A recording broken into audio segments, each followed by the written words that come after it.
বগুড়ায় জন্ম শহীদ জিয়াউর রহমান। নামটা শুনলে শহীদ শব্দ আগে আসে। এই কথা বললেন না কেন? বগুড়ার নাম বাংলাদেশে কেউ যদি নাও জানে, অনেকে জানে, সবাই এটাকে চেনে শহীদ জিয়ার কারণে। বাংলাদেশে আরো বহু মানুষকে জিয়াউর রহমানের মতো মেরে ফেলা হয়েছে, তো তাদের নাম শুনলে মানুষ শহীদ জিয়া বলে না।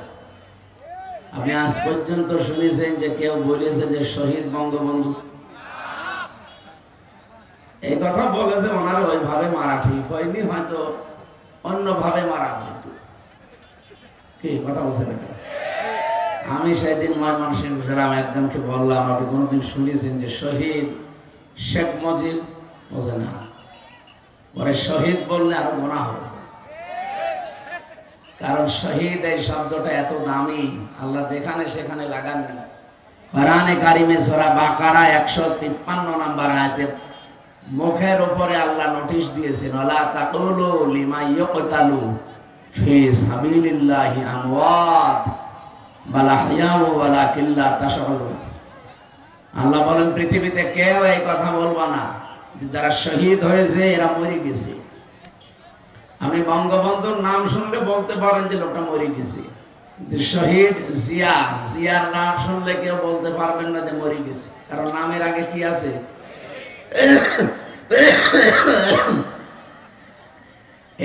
এটাকে আমি নিষেধ করলাম? বলেন তো। আল্লাহ বলছেন বলবা না যে শহীদ যারা হয় তারা মরে গেছে, বরং তারা জীবিত, কিন্তু তোমরা টের পাও না। মুখের পরে মানুষ যেহেতু ধারণা করতে পারে, মানুষ ধারণা করে কি দিয়ে? অন্তরে। কিসে ধারণা করে? অন্তরের উপরও আল্লাহ নিষেধ করেছেন, ওয়ালা তাহসাবান্নাল্লাযীনা কুতিলু ফি সাবিলিল্লাহি আমওয়াতা বাল আহইয়াউন ইনদা রাব্বিহিম ইরসাকুন। সূরা আলে ইমরান 169 নম্বর আয়াতে আছে, ধারণাও করবা না যারা শহীদ হয়েছে এরা মরে গেছে, না, এ ধারণা করা জায়েজ নেই। এ ঘোষণা কার বলেন তো? আরো জোরে বলেন। কেন?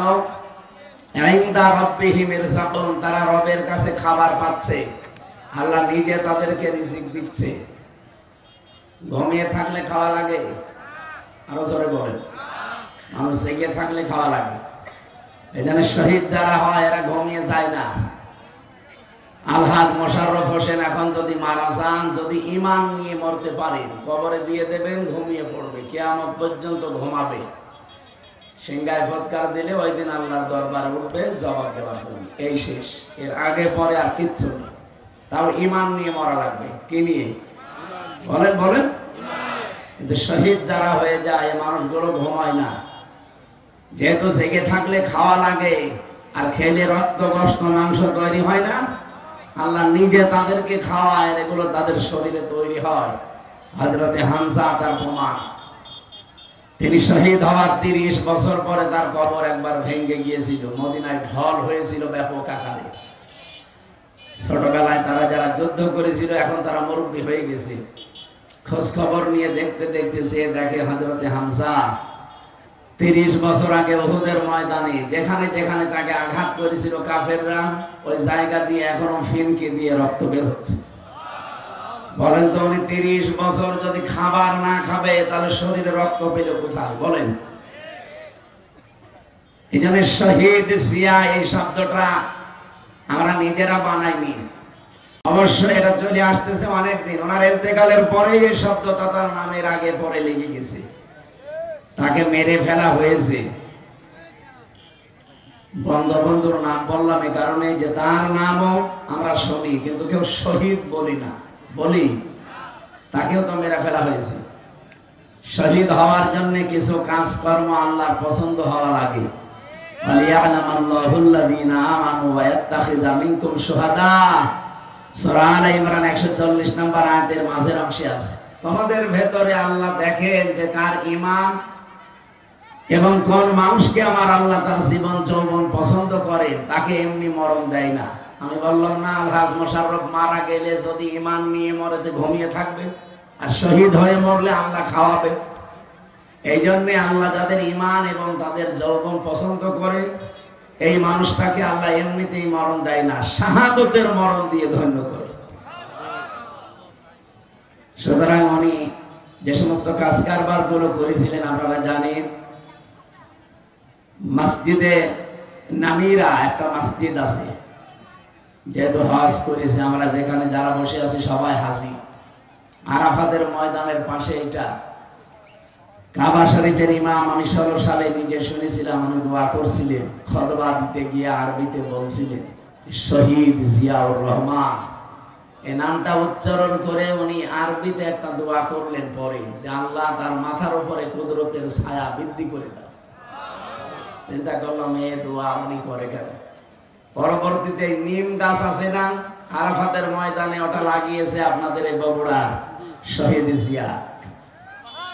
যেহেতু লক্ষ লক্ষ মানুষেরা এই নিম গাছের ছায়া পায়, আমি নিজেও তো বসেছিলাম, কি শান্তি ওই জায়গায়। বিশাল এরিয়া পড়ে আছে, হাজার হাজার লক্ষ লক্ষ গাছ লাগিয়ে উনি অমর হয়ে আছেন। আজ শুধু বাংলাদেশের হাজি, সারা বিশ্বের যত হাজি যায় সব ওই নিম গাছের নিচে। আমরা যেহেতু চিনি জানি তার নাম, এই জন্য দোয়া করি। অন্য দেশের লোক কি দোয়া করবে? তারা ওই যে ওখানে লেখা আছে সাজারাতু জিয়া, আমরা নিম গাছ বলি, ওটা জিয়া গাছ বলে। দোয়া করে এই বলি আল্লাহ এই ছায়াটা, এই মরুভূমির ভেতরে উত্তপ্ত জায়গা যেখানে 42 এমনকি 45-50 ডিগ্রি সেলসিয়াস চলছে, মাটি পুড়ে মনে হয় তামা হয়ে যায়, এইরকম জায়গায় একটু যদি ছায়া পায় কত শান্তি লাগে জানেন। এই জায়গায় ওনার গাছ লাগানো, ওনার হাতের গাছ, কিয়ামত পর্যন্ত এই গাছের চারা থাকতেই থাকবে। আর উনি কিয়ামত পর্যন্ত আল্লাহর কাছে এই বান্দাদের দোয়া পেয়েই থাকবে। আরাফাতের ময়দানে দোয়া কবুল হয় আমরা জানি। এই প্রথম নাম্বারে সেই জায়গা। আমার বগুড়াতে না, শুধু যেখানেই যাই এমনিতেই মন থেকে শহীদদের জন্য আমি দোয়া করি। বিশেষ করে 24-এর 5 আগস্টের আগ পর্যন্ত যারা শহীদ হয়ে গেল এই দেশে, শহীদ আবু সাইদ, মুগ্ধ, রায়হান, ইয়ামিন, ফয়সাল সহ 2732 জন মানুষকে, ভাই যে বলছিলেন ফ্যাসিবাদী, আসলে ফ্যাসিস্ট। আমিও আয়না ঘরে 10 দিন ছিলাম, মিনিটায় কি যে কষ্ট দেয় ওরা। আমি তো তার ছোটটায় ছিলাম, ব্যারিস্টার আরমান ভাই ছিল বড়টায়। ওরা এরকম চেয়ারে বসিয়ে দেয়। আপনারা যে চেয়ার এখন দেখছেন ওটা কারেন্টের শর্ট দেওয়া চেয়ার, ওটা এভাবে খালি কাঁপে। আর আমাদেরকে যেটা বসিয়েছিল ওই চেয়ার কাঁপে না, ঘরে হাত আর পায়ে ওরা ক্লিপ লাগিয়ে দেয়, গলার সাথে বেল্ট লাগিয়ে দেয় যেন নড়তে না পারে।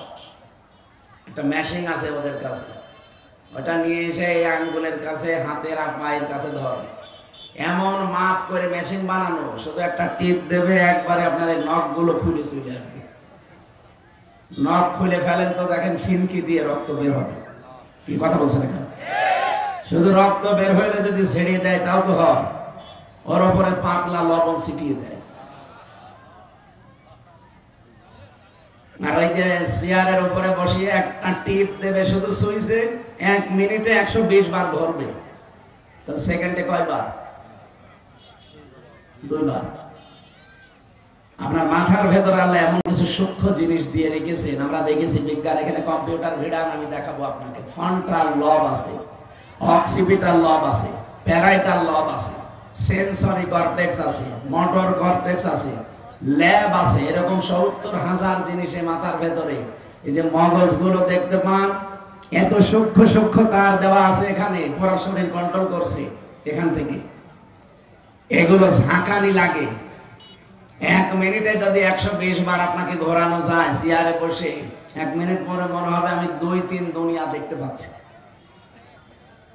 যেহেতু রিমান্ডে অধিকাংশগুলো হিন্দু অফিসার পেয়েছিলাম, ওরা তো আর আল্লাহ রসুল বিশ্বাস করে না, তখন এই কথা বলতো যে কেমন লাগছে এখন আপনি 2-3 দুনিয়া দেখতে পাচ্ছেন না? হ্যাঁ দেখতে পাচ্ছি। বলে আপনাদের তো, আপনাদের আল্লাহ, আপনাদের নবী, আপনাদের মাওলানারা তো এই কথা বলে যে মরে গেলে নাকি 10 দুনিয়ার সমান জান্নাত পাওয়া যাবে, এবার 10 দুনিয়া দেখতে পাচ্ছেন। এই কথাগুলো ওই সময় শোনা কেমন লাগে বলেন তো? আমি এই কথাগুলো এখন বলছি, অথচ এটা আমার ফেস করা লেগেছে। বাস্তবে যে কত কঠিন অবস্থা ছিল, আমি এখন নিজে আমার কেমন যেন শিউরে ওঠে শরীর যে আমি এইরকম জায়গায় ছিলাম। 3টা বছর ওরা এই ফাঁসির কন্ডে সেলের ভেতরে 24 ঘন্টা তালা লাগিয়ে রাখত। সম্মানিত বগুড়াবাসী, শহীদ জিয়াউর রহমানের জন্য আমি মন থেকে দোয়া করছি, আল্লাহ যেন তাকে শাহাদতের সর্বোচ্চ মর্যাদা দান করে, তার জীবনের যে ভালো কাজগুলো আছে আল্লাহ যেন কবুল করে। মানুষ হিসাবে অন্যায় কম বেশি সবার আছে, আল্লাহ যেন নিজ গুণে মাফ করে দেন।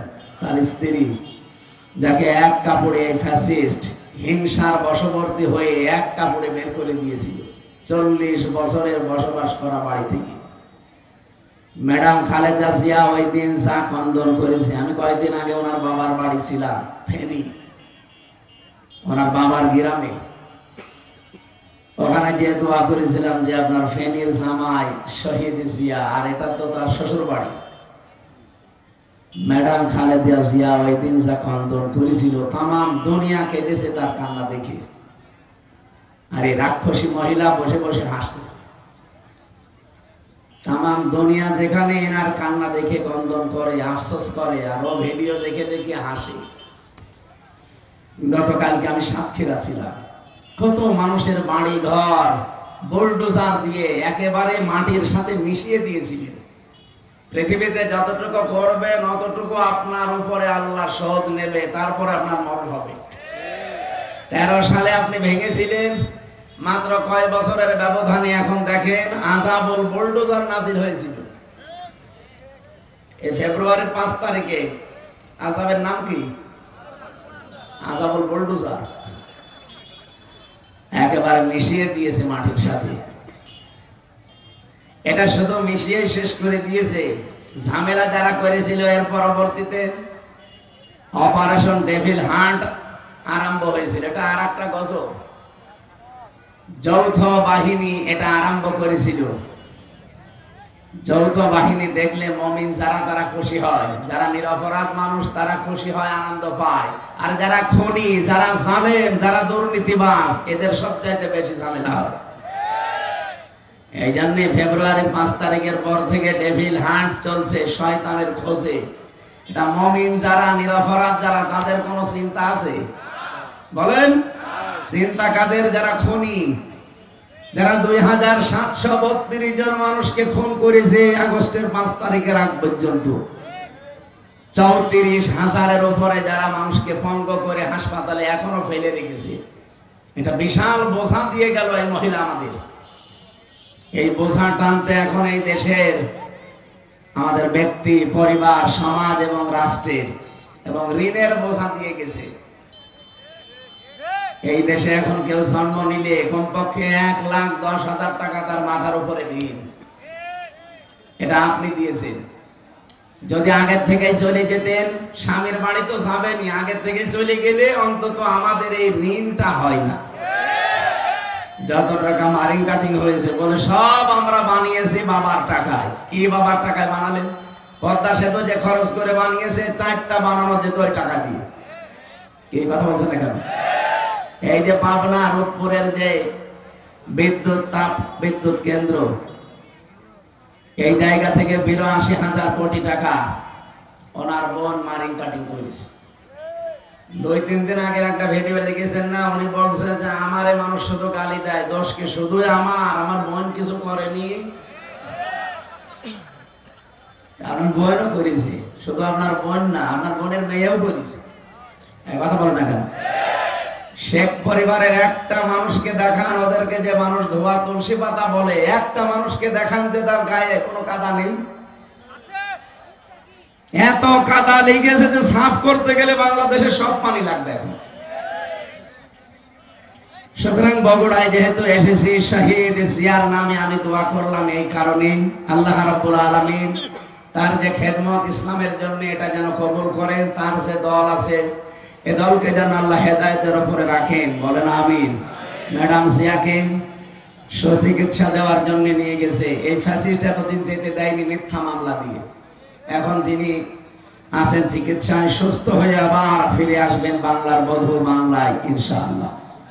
মঞ্চে বসে আছেন আপনাদের এলাকার আমার বড় ভাই, আমার বিশ্ববিদ্যালয়ের, আমাদের আল কোরআনের আমার আগের ইয়ারের বড় ভাই, আপনাদের এই এলাকার সন্তান মনে হয়, কোথায় বাড়ি আমি জানি না, হ্যাঁ নওগাঁ, পাশের জেলা নওগাঁ।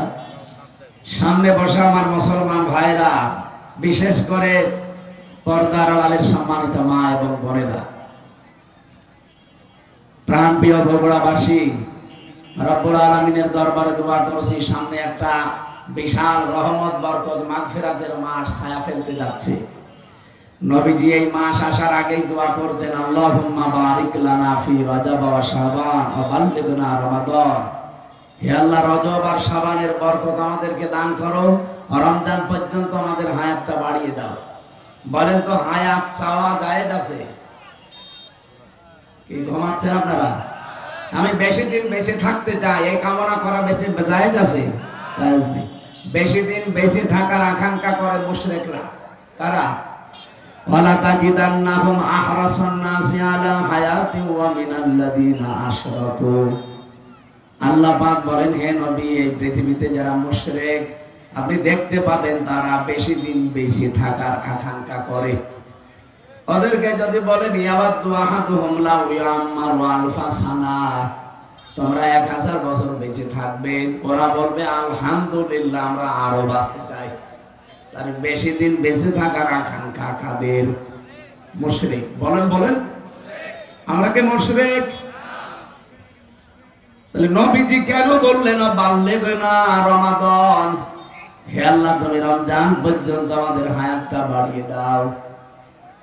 এই হাদিসের ব্যাখ্যায় আমি দেখেছি নবীজি এই কারণে বলেছিলেন, কারণ 11 মাসের ইবাদত আপনি যতই করেন না কেন এই 1 মাসের সমান কখনো করতে পারবেন না। আপনি এই সমস্ত মাসে যদি একবার সুবহানাল্লাহ বলেন, একটা নেকি পাবেন। রমজান সামনে আর কয়দিন আছে? মাত্র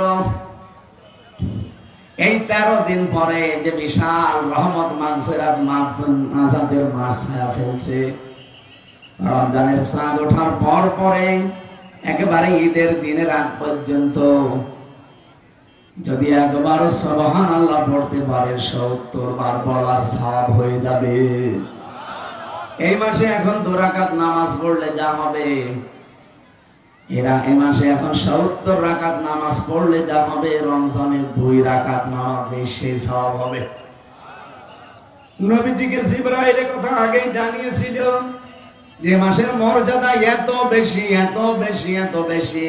নবীজি এজন্যই বলতেন, আল্লাহ আমার হায়াতটা বাড়িয়ে দাও, আমি দুনিয়ার এই হায়াতটাতে এত বেশি নেকির কাজ করতে চাই যেটা দিয়ে আমার জান্নাত পরিপূর্ণ হয়ে যায়। বগুড়াবাসী, আমাদেরও টার্গেট আখিরাত। এই জন্য দুনিয়ায় যে কদিন বেশি আছি, আমার সবচাইতে বড় কাজ হবে আমি আল্লাহর ইবাদত করে আমার জান্নাতের বিশাল ঠিকানা প্রশস্ত করা। জান্নাত যেহেতু কারোর জন্য বানানো নেই, আপনি যা করবেন এইটা দিয়ে আপনার জান্নাত বানানো হবে। আপনি যা করবেন এইটা দিয়ে আপনার জাহান্নাম তৈরি করা হবে। রব্বুল আলামিন জানিয়েছেন, লাহা সাবাগাতু আবওয়াব লিকুল্লি বাবিম মিনহুম জুজউম মাকসুম। সূরা নাহাল 14 নম্বর সূরা হিজরের ভেতরে আছে। এটা 14 নম্বর পারার 3 নম্বর পৃষ্ঠার 7 নম্বর লাইনে 44-45 নম্বর আয়াত।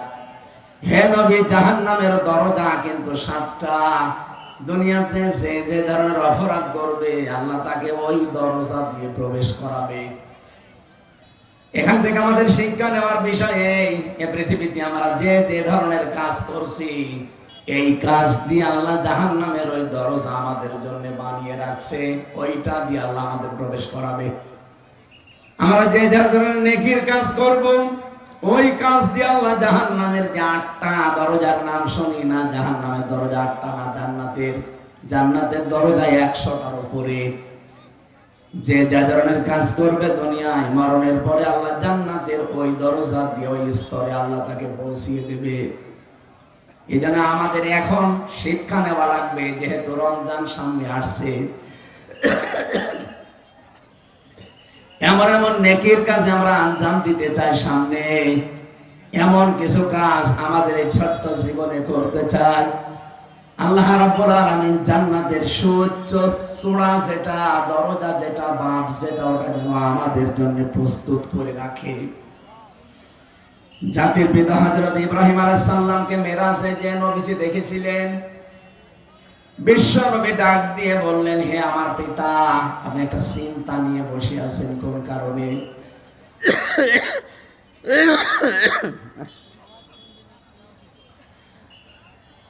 আমাদের জাতির পিতা যিনি হযরত ইব্রাহিম আলাইহিস সালাম, এটা আমার আল্লাহর বানানো, আর আমাদের বানানো যেটা, ওটা তো এখন ভেঙে চুরে শেষ। আল্লাহ পাক হযরত ইব্রাহিমকে জাতির পিতা বানিয়েছিলেন।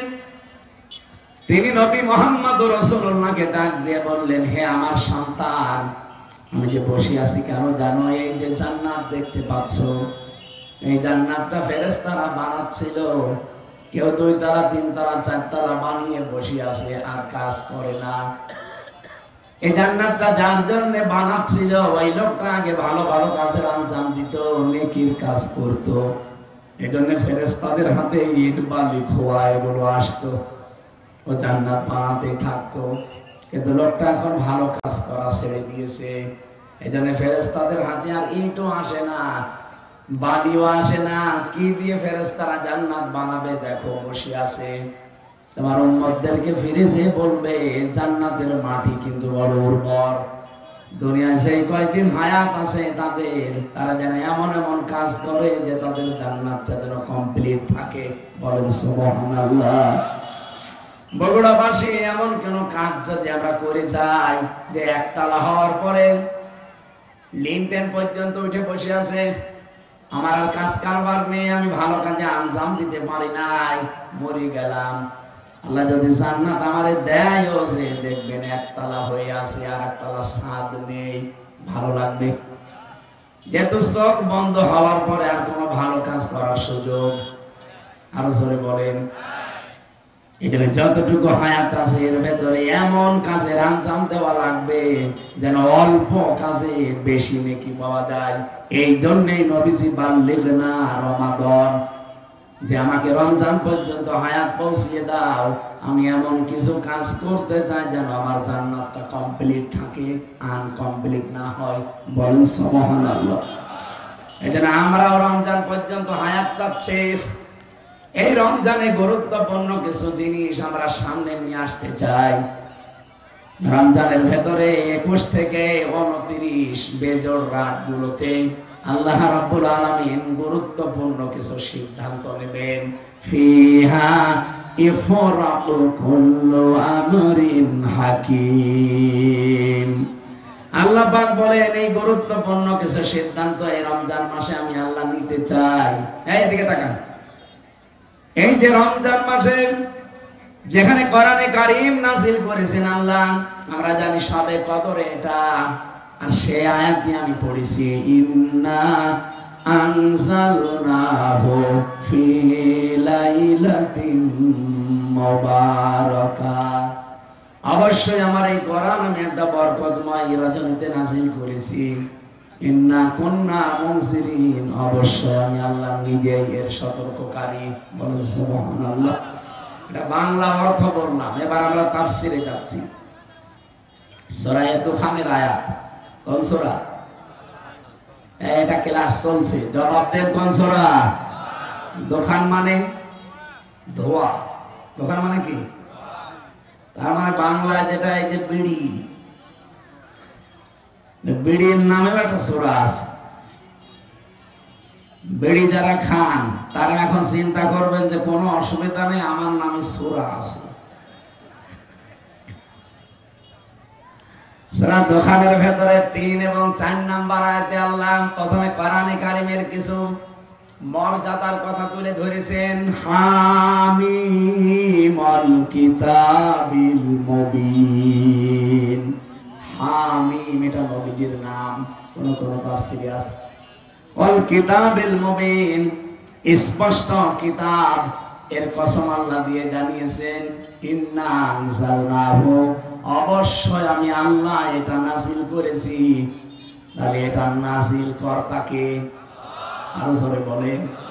কোরআনে 666টি আয়াত এটা প্রসিদ্ধ, 6236টি আয়াত এটা বিশুদ্ধ, দুইটাই ঠিক আছে। এই যে 6666টি আয়াত এটা দুনিয়ায় তৈরি হয়েছে। ভাই আপনারা ঘুমাচ্ছেন? এটা দুনিয়ায় তৈরি হয়েছে। আল্লাহ বলেন আমি নাজিল করেছি, তার মানে নাজিল হয় কোথা থেকে? উপর থেকে। এই যে লোহা দেখতে পান, এই লোহাও কিন্তু দুনিয়ায় তৈরি হয়নি, লোহাও আল্লাহ নাজিল করেছেন। আমাদের ভেতরে যেটা নড়াচড়া করছে এর নাম রূহ। এর নাম কি? এর রূহ তৈরি হয়েছে কোথায়? জগতে। এই দুনিয়াতে রূহ তৈরি হয় না। এই পৃথিবীর যা যা এখানে তৈরি হয় তার খাবারও এখানে আল্লাহ উৎপাদন করে দিয়েছেন। আমাদের শরীরটা যেহেতু বানানো হয়েছে মাটির নির্যাস দিয়ে, এই জন্য মাটির ভেতর থেকে সব খাবার এই শরীরের জন্য প্রযোজ্য। কিন্তু রূহ, লোহা, কোরআনে কারীম, এই যে বৃষ্টির যে পানি নাযিল হয়, এগুলো কিন্তু দুনিয়ায় একটাও তৈরি হয় না, সব তৈরি হয় আকাশ থেকে, ওখান থেকে পড়ে। এই জন্য এখানকার যা কিছু লাগবে সব আসমান থেকে আল্লাহ পাঠিয়েছেন। রূহের কোনো খাবার আপনি দুনিয়াতে পাবেন না। রূহের যত খাবার আছে, শরীরের খাবারের জন্য মাটি দরকার, মাটির ভেতরে উৎপন্ন ফসল আদি দরকার, ফল ফলাদি দরকার। মাটির ভেতরে যা তৈরি হয় সেগুলো দিয়ে আপনি শরীর ডেভেলপ করতে পারবেন। কিন্তু রূহ, এইটাকে যদি কেউ উৎকর্ষতায় নিয়ে যেতে চান, রূহকে যদি কেউ শক্তিশালী করতে চায় শরীরের মতো, রূহকে যদি সঠাম বানাতে চায়, মাস্ট বি তাকে আসমানের খাবার খাওয়া লাগবে। রব্বুল আলামিন বলেন রূহুর খাবার হচ্ছে আমার কোরআন, কারণ কোরআন ও আসমানের রূহ। আরো জোরে বলেন। কোরআনে কারীমে জানিয়েছেন ইন্না আনজালনাহু ফি লাইলাতিন মুবারাকাহ, অবশ্যই আমি আল্লাহ এই কোরআনে কারীম নাযিল করেছি একটা বরকতময় রজনীতে। এই ফি লাইলাতিন মুবারাকার ব্যাখ্যায় আমি তাফসীরে ফি জিলালিল কোরআন দেখেছিলাম। মুফাসসির জানিয়েছেন আল্লাহ রাব্বুল আলামিন এই বরকতময় রজনী যেদিন কোরআনে কারীম নাযিল হয়, ওই দিন তিনি এই পৃথিবীর প্রথম আসমানে একটা বিশেষ নজর তার সৃষ্টি জগতের উপরে দেয়। একটু খেয়াল করেন, এমনি আল্লাহর নজর আমাদের উপরে দেওয়া আছে, কিন্তু লাইলাতুল কদর যেটা বলা হয় শবে কদরের রাত, এই কদরের রাতে আমার আল্লাহ যেদিন কোরআন নাযিল করেছিলেন, ইন্না আনজালনাহু ফি লাইলাতিল কদর ওয়া মা আদরাকা মা লাইলাতুল কদর লাইলাতুল কদরি খায়রুম মিন আলফি শাহর তানাজ্জালুল মালায়েকাতু ওয়ার রূহু ফিহা বিইذনি রাব্বিহিম মিন কুল্লি আমরিন সালাম হিয়া হাত্তা মাতলাইল ফাজর। আল্লাহ একটা বিশেষ নজর দিয়ে রাখেন, লক্ষ লক্ষ ফেরেশতা পাঠিয়ে দেন, তারা আল্লাহর ইবাদত যারা করে তাদের সাথে মুআনাকা করেন, মুসাফা করেন, তাদের জন্য মাগফিরাতের দোয়া করেন।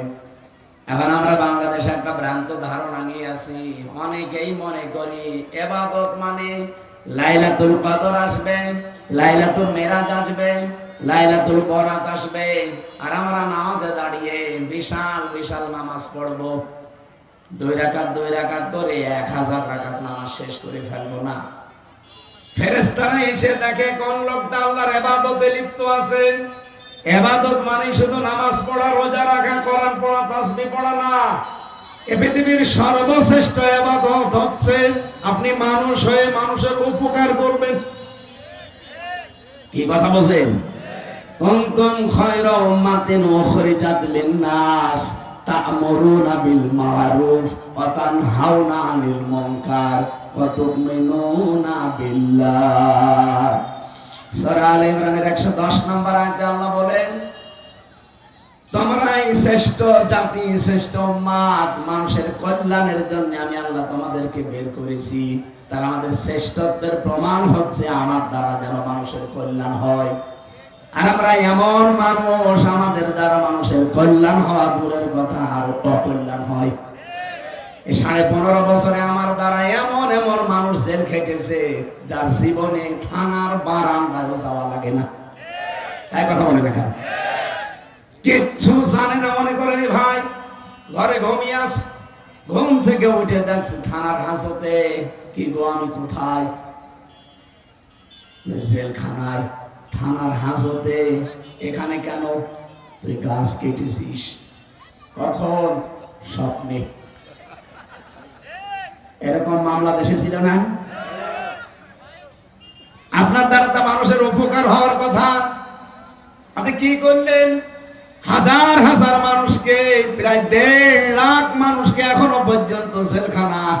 এই 15 বছরে আমার মনে হয় যারাই জেলে ছিল অধিকাংশ গুলোই মিথ্যা আর বানানো মামলায়।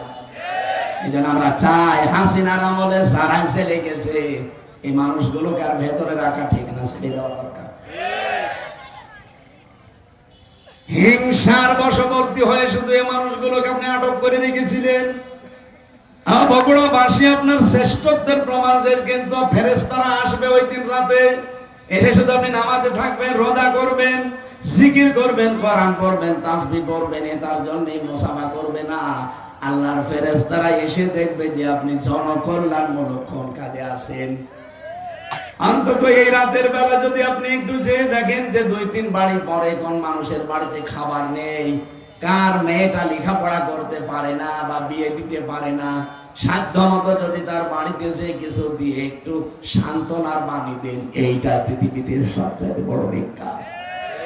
এরকম কাজ সবে বরাতে, সবে কদরে এদেশে হয় না। খালি এই মসজিদ থেকে ওই মসজিদ, ওই মসজিদ থেকে ওই মসজিদ, খালি ঘুরে বেড়ায়, মনে হচ্ছে ইবাদতের বন্যা বয়ে যাচ্ছে। ফেরেশতা শুধু জিবরাইল আসে না, লক্ষ লক্ষ নিয়ে আসে। আর আল্লাহ বলেন আমি নিজে আমার সৃষ্টি জগতের উপর একটা বিশেষ নজর দেই, অন্য দিনও দেই, তবে এই সবে কদরে, সবে বরাতে একটা বিশেষ আলাদা নজর দিয়ে রাখি। আমরা 5টা রাতের নাম পেয়েছি, সবে বরাত, সবে কদর, সবে মেরাজ আর 2 ঈদের রাত। এই 5 রাতে আল্লাহ একেবারে প্রথম আসমানে আসে, ডাক দিয়ে বলে দেখো যারা ট্যাক্স তোলে, ট্যাক্স তোলে না, সরকারের লোকজন যখন ট্যাক্স তোলে, ট্যাক্স দেওয়া হয়ে গেলে একটা কাগজ আপনাকে হাতে ধরিয়ে দেয় যে আপনার ট্যাক্স পরিশোধ হয়ে গেছে। আপনি যখন একটা মাস রোজা রাখবেন, হক আদায় করে, ঈদের দিন আমার ফেরেশতারা এসে আপনাকে একটা টোকেন ধরিয়ে দেবে যে আল্লাহর বান্দা, তোমাকে আল্লাহ জাহান্নাম থেকে মুক্তির একটা সনদ দিয়ে দিয়েছে। রব্বুল আলামিন বলেন আমি একটা বিশেষ নজর দেই। কি বলি জানো? এই নজরে আমার বান্দাদেরকে আমি ডাকতে থাকি, আসো, যদি কারো অপরাধ থাকে আমার কাছে বলো, অপরাধগুলো আমি আল্লাহ ক্ষমা করে দেব। কিন্তু যদি বান্দার কাছে কোনো অপরাধী থাকো, আমার কাছে মাফ চাওয়ার দরকার নেই, আগে ওই বান্দার কাছে স্বীকার করে আসো। এই 15.5 বছরে আল্লাহর কাছে অপরাধ যাই হয়েছে হয়েছে, আমি যতটুকু দেখলাম এই 15.5 বছরে সবচাইতে মানুষের বান্দার কাছে অপরাধ বেশি হয়েছে। উনি বলছিলেন যে 3 বার আমরা আসলে ভোট দিতে পারি নাই। আসলে আমার এখন 33 বছর বয়স, 92 সালে আমার জন্ম। আমি হিসাব করে দেখেছি 18 বছর থেকে ভোট দিলে আমি 3 বার ভোট দিতে পারতাম, একবারও পারি না। আমি মানুষেরটা বলতে যাব কোন কারণে? আমার নিজেই তো ভিকটিম। তার মানে 3 বার আমি যদি না পারি, বেড়েছে কে? একবার তো একবারে 154 জন হয়ে গেলেন, আর একবার রাতের ভোট দিনে করে ফেললেন। এক কথা বলেন না, ভোটটা কিন্তু আমার অধিকার ছিল, আমার হক ছিল, আপনি আমাকে দিতে দিলেন না। এটা রাতের ভোট যে দিনে হয়েছে এর প্রমাণ আমার সাথে এক ওসি ছিল, ওই যে নুসরাত হত্যা মামলার ওসি। মানে একদিন আমার ফাঁসির কন্ডেম সেলের ভেতরে এসে আমার বলছো, হুজুর আপনি জেলে এসেছেন, আমি খুব খুশি হয়েছি। কেন আপনি খুশি হয়েছেন কোন কারণে? আমি জেলে পয়সা মরছি আর আপনি খুশি না? বলছে বাইরে আপনার ওয়াজ শুনতাম কিন্তু কাছে যেতে পারতাম না, আজকে একেবারে সরাসরি দুইজন এক জায়গায়, এই জন্য আপনি খুশি? কেন, কি প্রশ্ন করবেন বলেন? বলছে এই যে নির্বাচন গেল, আমি বাইরে ছিলাম সারা রাত, আমি কিন্তু আমার লোকজন দিয়ে ভোট কেটেছিলাম, ফজরের আজান দিলে বাক্সগুলো জায়গা মতো পাঠিয়ে দিয়েছি, এরপর আমি গোসল করলাম, ওযু করলাম, তওবার নামাজ পড়লাম 2 রাকাত, এবার বললাম আস্তাগফিরুল্লাহ। মাসা আমার এই তাওবা কি হয়েছে? না। আপনি তো আল্লাহর কাছে অপরাধ করেন না যে আস্তাগফিরুল্লাহ পড়েন, আপনি অপরাধ করেছেন হামজার কাছে। এরকম একটা এমপি বানাতে 2.5 লাখ 3 লাখ 4 লাখ হামজা লাগে। হ্যাঁ, কথা বলেন না কেন? এই কাহালু আর কোন থানা মিলে? নন্দীগ্রাম। এই 2 আসন 2 থানা মিলে যারা বসবাস করে 4 লাখ তো হবে কমপক্ষে ওনার এমপি বানাতে। এই 4 লাখ মানুষ ওনারে ভোট দেওয়া লাগবে। কথা বলছেন না কেন? আর আপনি নিজেই সব রাতের বেলা ভরে নিলেন, আমাদের কোনো গুরুত্ব নেই আপনার কাছে। আপনি আস্তাগফিরুল্লাহ মাফ হবে না আপনার, আপনি যতক্ষণ পর্যন্ত এই 4 লাখ হামজার কাছে সে মাফ না চাবেন। কিন্তু দুঃখের বিষয়, আপনি তো 8 বছর ছিলেন, আপনি 8 বছর পরে বেরিয়ে দেখবেন মাফ চাবেন না। অনেক হামজায় 8 বছরে মরে গেছে, আপনি তাদের কাছে মাফ চাবেন কি করে? সুতরাং একটা জালেমাকে টিকিয়ে রাখতে গিয়ে দেশের বহু মানুষের আখিরাত নষ্ট হয়ে গেছে। কথা বলেন না কেন? আগামীতে কারো আখিরাত যেন নষ্ট না হয়। রব্বুল আলামিন কিন্তু প্রথম নাম্বারে একটা বলে যে আমার কাছে মাফ চাও, আমার অপরাধগুলো আমি মাফ করে দেব, কিন্তু আমার বান্দার সাথে কোনো যদি অপরাধ হয়ে থাকে ওটা আমার মাফ করার এখতিয়ার নেই, ওর কাছে আগে মাফ চাও। তার মানে 15.5 বছরে কত মানুষের কপালে আগুন লেগেছে আপনি বলেন? যার জন্য যা করলেন তারা তো ঠিকই পালিয়ে এখন আরামে আছে। কোনদিন আপনাকে জিজ্ঞাসা করেছিল যাওয়ার সময় যে আমি চলে যাচ্ছি 14টা ব্রিফকেস নিয়ে, সব মাটি ভরে নিয়ে গেলাম? মাটি ভরে নিয়ে গেছে। একটা বারের জন্য আপনাকে বলে গেল না যে দেখো চলে গেলাম, তোমরা ভালো থেকো। এমনকি কাওয়া কাকেও কেউ বলে নাই। আমার নাম্বারটা জোগাড় করে তো বলতে পারছি।